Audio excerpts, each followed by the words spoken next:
but I really enjoyed you guys talking on the mental health campaign earlier. You and Christy were both outside. I like seeing that too, especially with your topic. That's huge. It's Yeah, it's a good day, nice day. It's not too hot, not too cool, and so I like to be outside as much as possible. right on. Yeah. Yeah. Well, welcome everyone to Ask the Coach. I'm David. I'm Mike. That's David. We can switch. I can switch. I can do this. What was I saying about needing a vacation? I'm Mike Yeah. in Boise. This is David in Houston, and together we are presenting and Ask the Coach. This is just an opportunity for anyone to ask anything health, fitness, wellness related. You can do so by unmuting and asking it over, with audio, or you can use the chat box feature, and we will be monitoring that and answering any questions you have. So on that note, let's open it up. Anyone have any questions or anything before we get to talking? If not, we were just speaking, and feel free to speak up or throw those in the chat box like always. And if we're on a tangent about something completely different, feel free to wrangle us in and ask a question.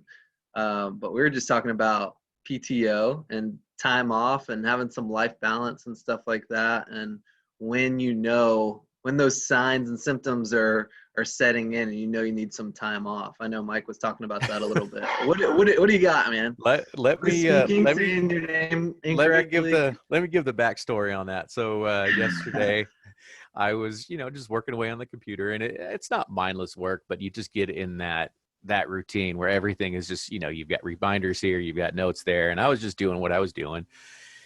And I see a note a reminder pop up on my computer talking about a class that David is going to be covering for me. Well, it turns out that class is not really on there. I didn't remove it from my schedule. And I knew we really didn't have that class, but it was just a last second, oh my goodness, make sure, we've got everything together for the class. And David had to let me know, no, Mike, are you okay? We canceled that class. And so I had to take a step back and think, you know what, I just have not been doing anything to take care of me and my mental wellness right now. There's been a lot of stuff that we've been focusing on, and it's a reminder that we need to have time off as well. And I haven't been using PTO at all. I've been accumulating it and not using it. So it was a reminder to me, hey, take some time off, go get some time away from the office and clear your head. So wanted to find out if anyone else has any. How does that work for you? Do you have set time off? That usually in June you take it off every summer in June, or do you just wait for your body to start telling you, I'm getting kind of tired, I might want to take some time off now? Yeah, I'd love to hear what everybody else has to say. I can start that off. When I start kind of dreading kind of remedial tasks or easy stuff that you're usually not dreading, that's a big sign for me. Like, oh man, I need some time away from whatever, right? I do have set times like in the summer where I'll take a little bit of time, and then I always like taking the holidays, Christmas time, New Year's, I'll take a chunk of time then. But I don't have it set up. I kind of go by feel. It's cool because we talk about exercise and fitness so much on Ask the Coach, and the signs that you're overtraining or different types of programming leading up to some sort of fatigue and how to manage that fatigue. But it's one thing talking about exercise, it's another thing talking about just like your normal daily life. So anybody else have any input on that? I kind of just base it around, oh, hi, this is Jason from San Diego, by the way. And Jason. Hey, thanks. So this is kind of cool because I was listening to you guys on the YouTube recording. So it's like, now I'm on live. So yeah. Cool. Sweet. Welcome. Thank you. So yeah, time off, other than the unplanned time off, I base it around not only trips we're planning, but like if there's an event where the day after I'm not going to feel like going back to work right away, I like having that buffer because you get kind of that hangover day, so to speak. So I kind of like front ending and back ending like an eventful weekend with just some time to just chill. I always do that too. I always make sure I have something. If it's a day, that's great. If it's at least like the afternoon and evening before heading back to work, that helps me so much. So I'm with you. True. For me personally, I don't really have time set up where I know we're going to be taking time off during the summer or during the fall or whatever. I just kind of wait for my body to tell me. But I think in this situation, I've been ignoring it for a little bit because we do have so much going on, and I want to make sure everything's done first and foremost. But from how I felt yesterday, I kind of feel like maybe my work is going to be a little bit more productive if I do take a couple days off. I don't feel like I'm maybe kind of like David. It's not where I'm resenting stuff, but I know I'm not giving my full, and that it's just human nature. Our bodies need that, just like how we need, time away from exercise. We do need that time away from work and time to de-stress and all, and maybe even get outside like Cassidy and Hannah are doing right now and get some sunshine. Mm-hmm. I was actually gonna say, I think it would be cool to talk about, David, you kind of touched on overtraining in terms of exercise. How do you know, like personally, that you're at the point of overtraining? And I think it's interesting because it can go for running, it can go for strength training, it can go for so many different aspects of exercise. Like, how do you identify that you may be past where you should be? Yeah, great question.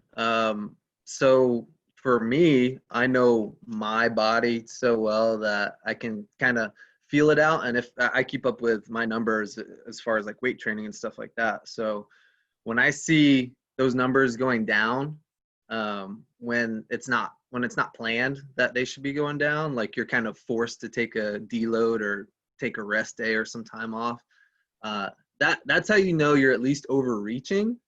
Functional overreaching is something that I do myself, that I've done with athletes, that I do with clients sometimes, where you're going a little bit harder than you're used to. And that's kind of just how you get to a new level of fitness sometimes.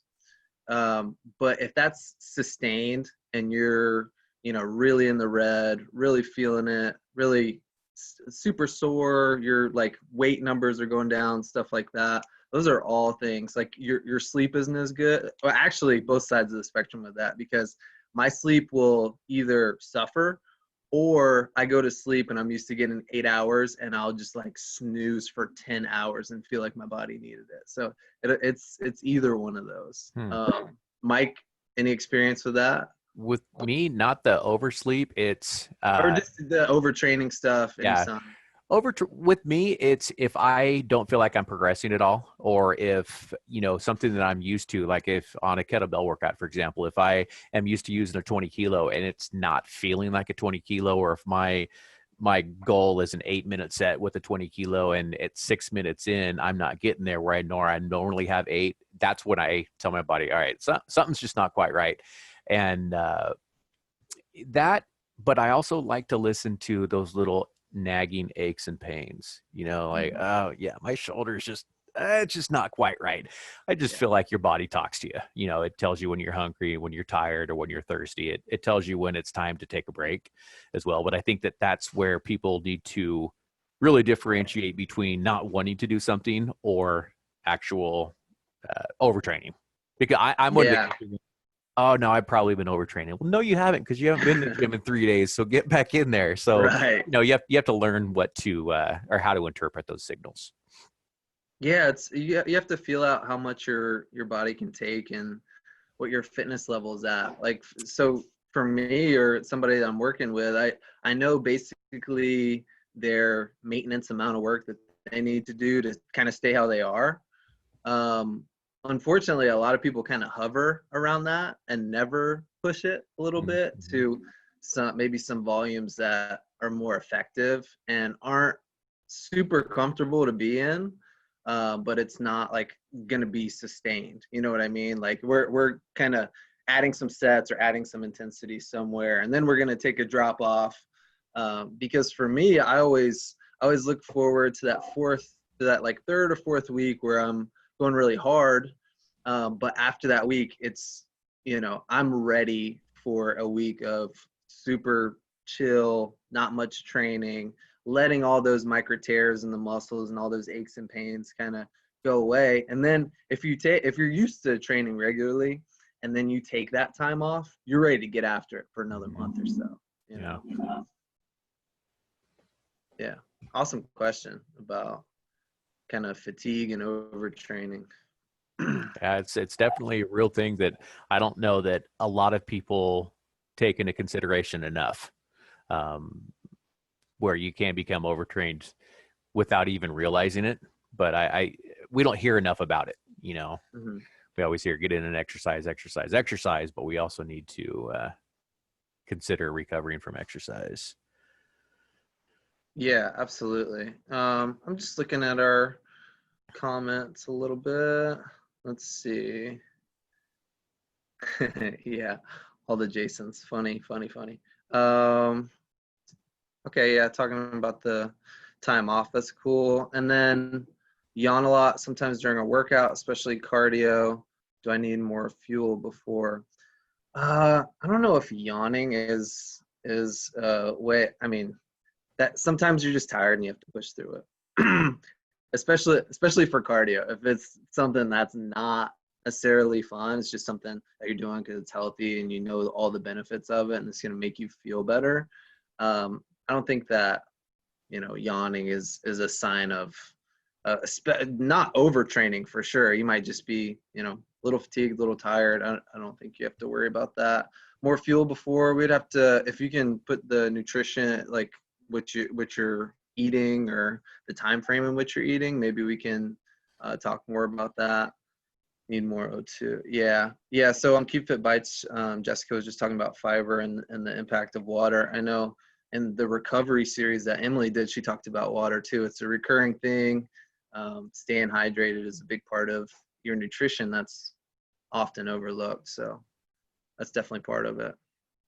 I think dehydration is such a big component of all kinds of aches and pains. It gets overlooked. Even tightness, cramping. There's so many things that are a result of dehydration. There's a book. Let me see if I can find it here real quick. It's called The Permanent Pain Cure. MENT Pain Cure by Dr. Ming Chow. Let me find this book.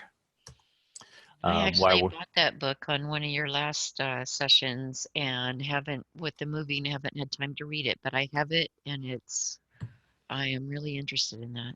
It's such a good book. Okay, here is a link. It's a link to Amazon, but such a good book. And he goes into explain why hydration is so important in our body in terms of muscle, in terms of the fascia, everything. It's a pretty eye-opening book. Highly recommended. Yeah, I think absolutely.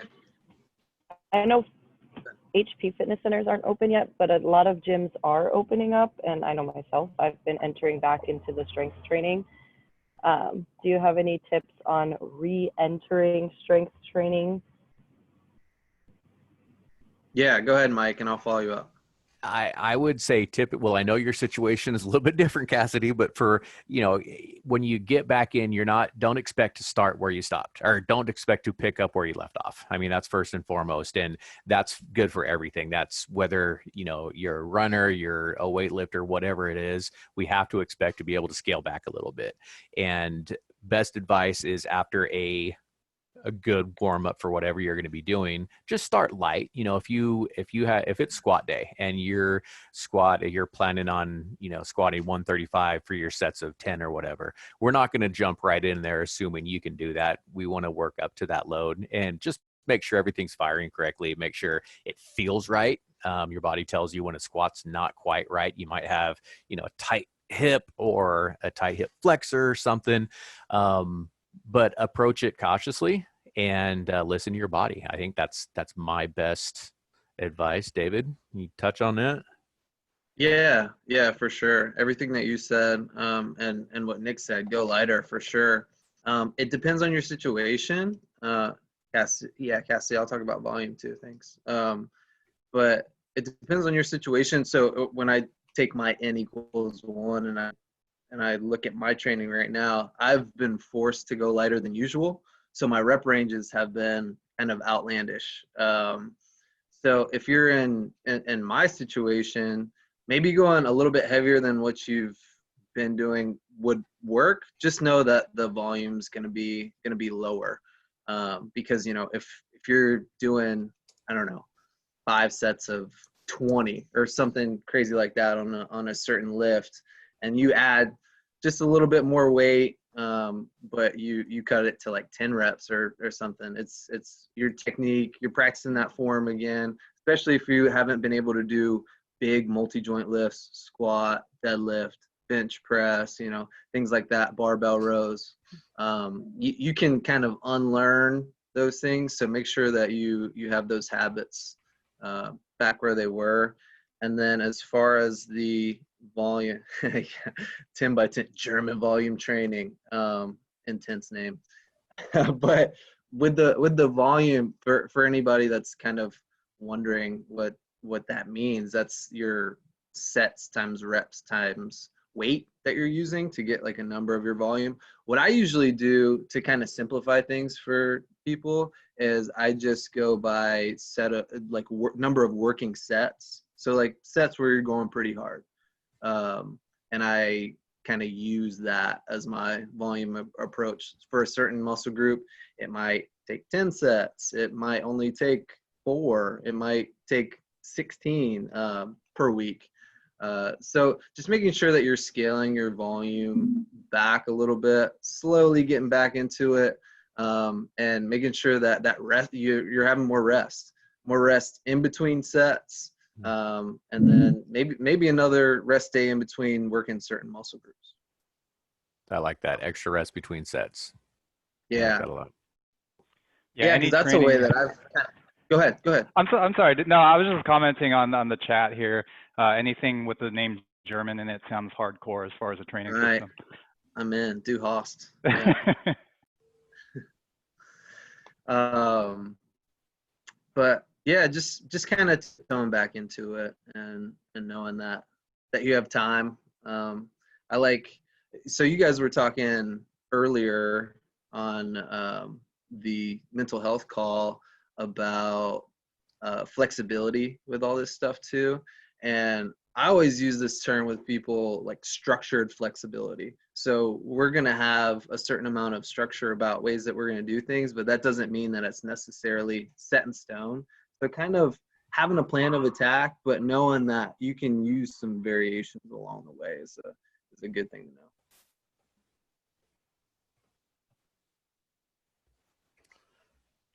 Yeah, good question.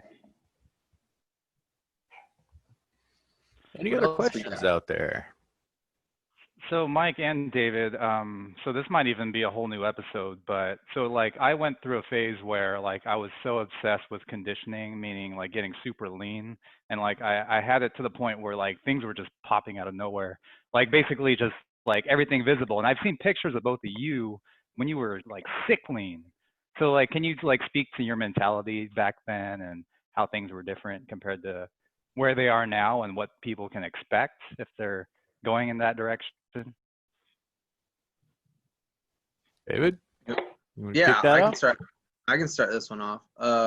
Yeah, so having to compete in like natural bodybuilding and physique sport and stuff like that, you have some pretty unrealistic and crazy goals about how you're going to look.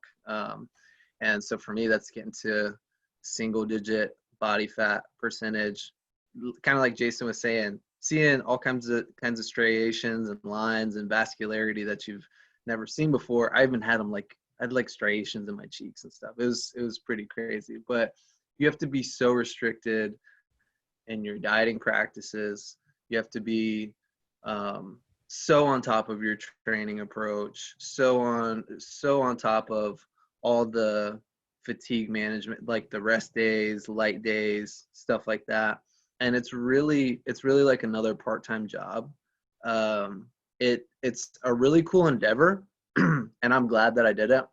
But you learn how kind of psychotic you can get if that's a big part of not only your life, but if you think that's part of like you as a person is looking lean or looking muscular or something like that.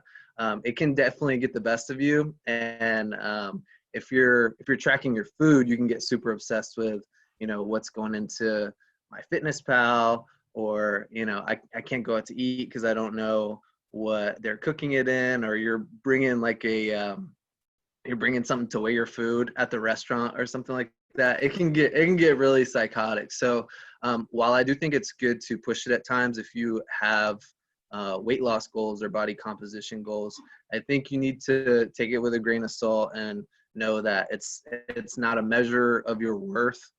It's just kind of a way to get healthier. And I'll say that getting to the leanness level that I've gotten to at times was not a health choice. It was like a competitive choice.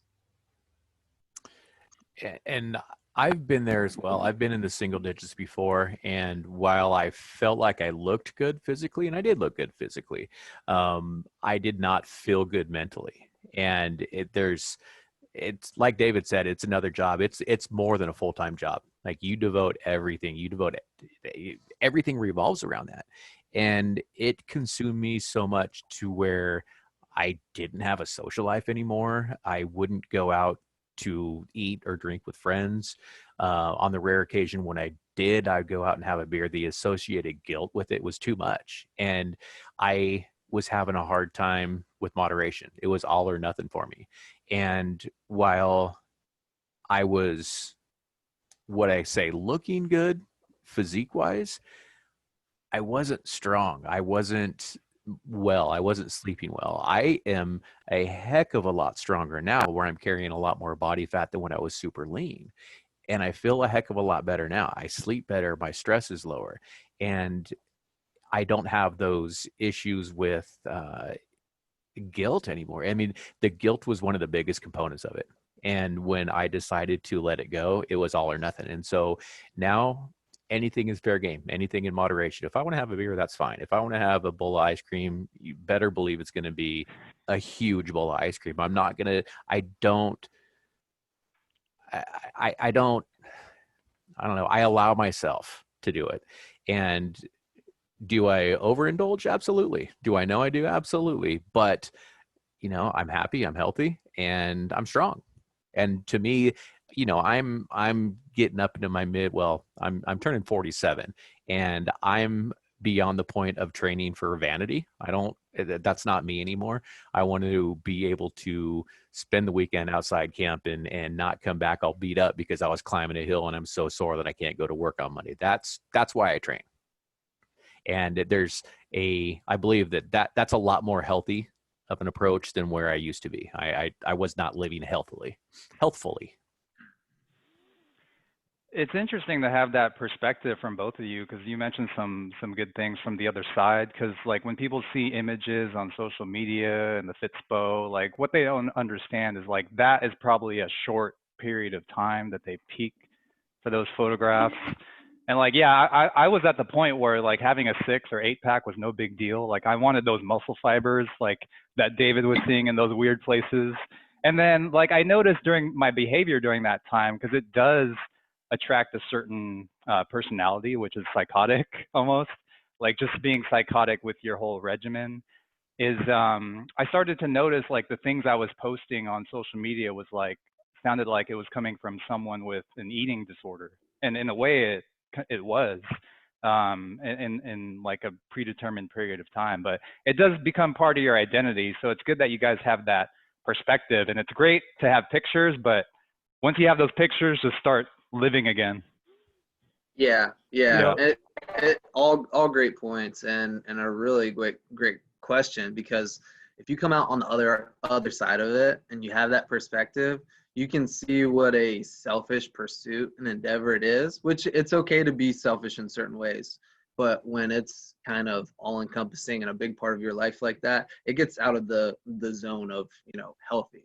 Whereas, you can still be healthy. Like I'm much more fit than I was when I was competing, because I'm stronger, like Mike said, and my sleep's better.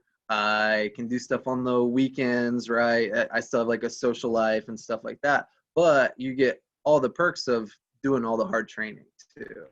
So you can come out on the other side of it. There was a saying in the bodybuilding and physique community that's kind of disturbing. It's, in order to look your best, you have to feel your worst. Mm, So yeah. performance goes out the window. General fitness and health, it's a different pursuit. Yeah. Yeah, absolutely. And like Mike was saying, it's kind of a on-off switch. And one of the really, really dark things about, because I coached a lot of people that were competing too.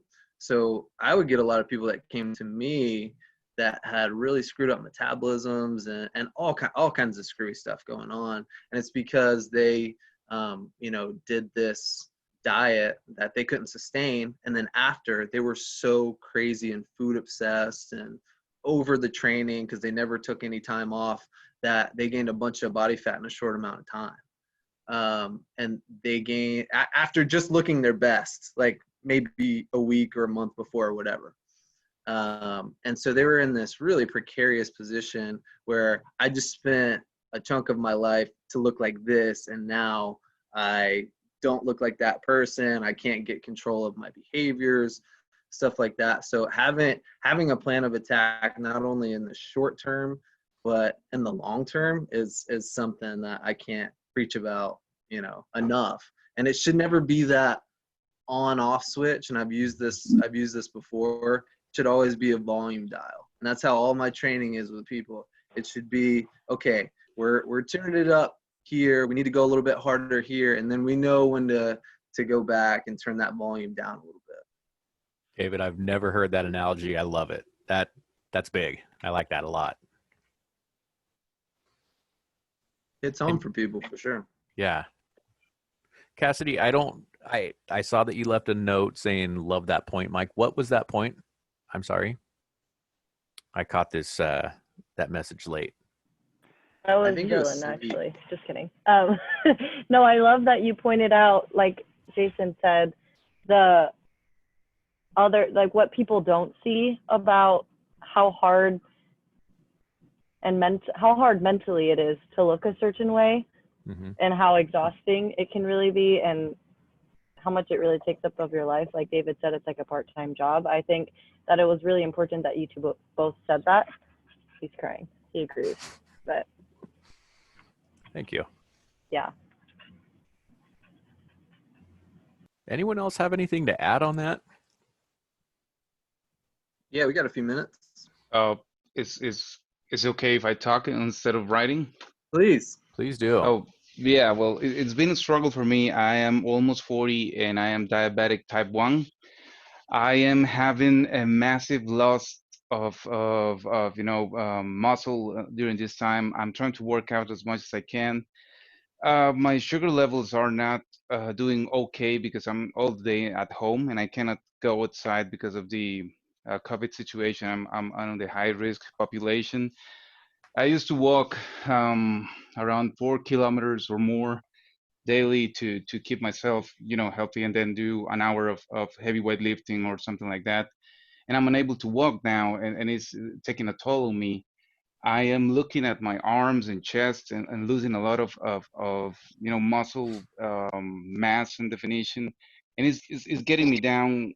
It's quite difficult to see how fast you can lose that, because it's been less than a month that I can't keep my same routine, or maybe 2 months, and you see a lot of weight of your arms getting very different than your body, and it's quite hard to get the motivation to go on and to to keep positive and say this is temporary, or this is normal due to my condition, something like that. It's quite difficult to look at the mirror in the morning and keep the motivation up to keep lifting some weights or something like that. So the CubeFit program is helping me a lot. Sometimes I'm depressed and I'm finding a hard time to start, and I start looking at one of the programs and I just go on with the program when I notice I'm 1 hour afterwards still going on. So it's very helpful to have you guys helping me with this, because it has been quite difficult for me. And what's your name? I'm sorry, your name's coming up as Gabriel. Gabriel. Okay, thank you, Gabriel. That was good stuff. And we're actually, have you registered for the wellness program that we're running? Oh, I'm not sure. I think I did, but I haven't follow up on that, to be honest. Okay, let's we'll make sure that you're on that list because we've been talking about some of these things and how everyone is coping with not being able to exercise at home. We're providing different workouts you could do, just body weight type stuff. Interesting timing for it, and I think that you might find some value in that program. So we'll make sure that you're on that list and get you that stuff. But also along those same lines, I am in the COVID-15 club where I have put on almost 15 pounds. I'm not bummed about it. I mean, I have access to everything.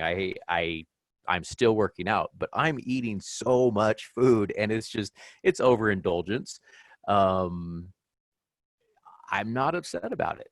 I know that I got to do whatever I can do to correct that, but it's something that has been a comfort for me during these last few times where if I can't go out and see my friends, well, I'm going to have an extra bowl of ice cream. And that's kind of been my take over the last few months. Not the healthiest option for me, but it's working for my mental game so much. And I think that once you start being down and sad about what you've lost, the muscle that you've lost, it makes it a lot harder to get back going in the right direction.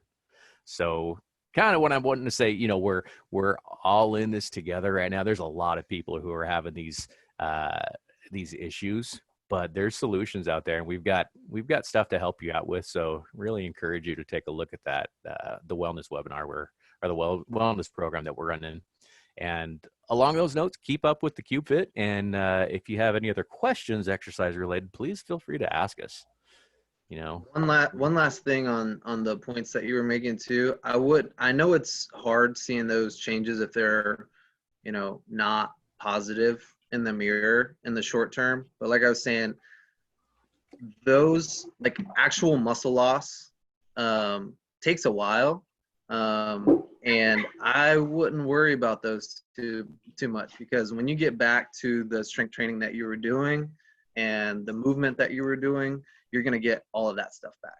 It's really hard once you're at a certain fitness level to get to, if you're really fit, to get to like an elite level and make those small changes. It's not so hard once you get back on a program to put back on some muscle mass, to get that aerobic capacity back where it was. So just know that it's short term and you're going to be fine. Just keep doing the CubeFits, keep joining us, all that stuff. Yeah, I think it's actually tougher on the mental component versus the physical component. Yeah. You're going to regain the physical stuff quicker, but it's at least for me, it's a mental game. It's a mental challenge more so than a physical challenge. Yeah, it's also has to do with the speed on which you are gaining weight after a certain age. Because I used to, gain weight in an easier way when I was younger. So once you get to a certain age, after the 35, something like that, it's getting a little bit difficult to gain muscle mass as I did before. So that's also something that it's on your mind, and it's something that you have to struggle against, and not paying attention to that, or not getting so negative when you don't get the same amount of muscle when you get older. So it's something that has to be a positive situation for your mind, but sometimes it's hard to keep up when you don't see that much result. So yeah, for sure. And I would say you can follow up with me, you can follow up with Mike or another program manager, and we can get you on the right track with that, because there's no hard and fast rules or some certain number or some age where you can't put on muscle mass. Especially if you're optimizing how you're going about it. If you're a new trainee, you can be doing things completely wrong, but because you're training, you're putting on all this mass and you're getting stronger in a short amount of time. So just know that if you follow a certain set of principles, we can get you on the right track. And I've had people that thought they were doing everything right and hit plateaus for years, and we make some changes, they're doing things right, and then they see results. So yeah, don't get too down about that stuff. We're here to help you out. Thank you. Yeah. Good question. Cool. We're over, guys, but great. Ask the coach today. Thanks for all your questions and comments, and we will see you again next Tuesday. Have a great weekend, everyone. Thank you, gentlemen. You too. Thanks, Bye-bye. Thanks a lot, guys. Good job, everyone.